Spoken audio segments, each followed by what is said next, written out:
TV ప్రసారాలను నిలిపివేయటం చట్టరీత్యా నేరం. సాక్షి టీవీ ప్రసారాల కోసం మీ స్థానిక కేబుల్ ఆపరేటర్ను వెంటనే సంప్రదించండి. డిటిహెచ్లో ఇంటర్నెట్లో కూడా సాక్షి టీవీ ప్రసారాలను వీక్షించవచ్చు. నల్గొండ జిల్లా కొమ్మేపల్లిలోని గిరిజన గురుకుల పాఠశాల జల దిగ్బంధంలో చిక్కుకుంది. వరద ప్రవాహం ముంచెత్తడంతో పాఠశాల ప్రాంగణం మొత్తం చెరువును తలపిస్తోంది. స్కూల్లో ఉన్న ఉపాధ్యాయులు, విద్యార్థులు బయటకు రాలేని పరిస్థితి. దీంతో పోలీసులు అక్కడికి చేరుకుని తాళ్ల సాయంతో విద్యార్థులను సురక్షితంగా బయటకు తీసుకొచ్చారు.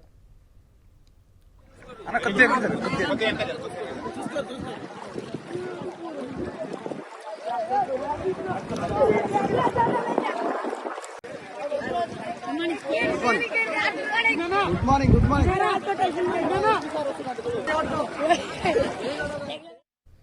ఖమ్మం జిల్లా పాలేరు నియోజకవర్గంపై మోంతా తుపాను తీవ్ర ప్రభావం చూపింది. కోతకు వచ్చిన వరి పంట అకాల వర్షానికి నీట మునిగిపోయింది. మొన్నటి వరకు యూరియా కోసం అష్టకష్టాలు పడ్డామని, ఇప్పుడు పంట చేతికొచ్చే తరుణంలో భారీ వర్షం నిండా ముంచిందని రైతులు ఆవేదన చెందుతున్నారు. అధికారులు పంట నష్టాన్ని అంచనా వేసి ఆదుకోవాలని కోరుతున్నారు.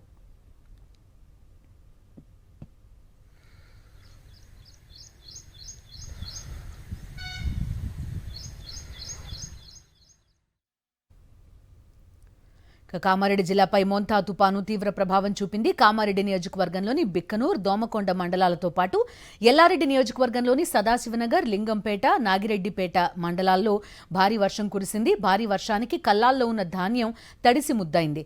చేతికొచ్చిన పంట నీట మునగడంతో రైతులు ఆవేదన వ్యక్తం చేస్తున్నారు. ప్రభుత్వమే తమను ఆదుకోవాలని కోరుతున్నారు.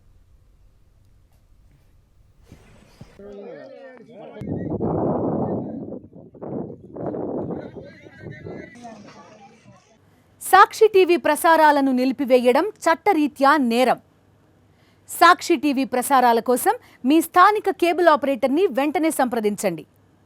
డిటిహెచ్లో ఇంటర్నెట్లో కూడా సాక్షి టీవీ ప్రసారాలను వీక్షించవచ్చు.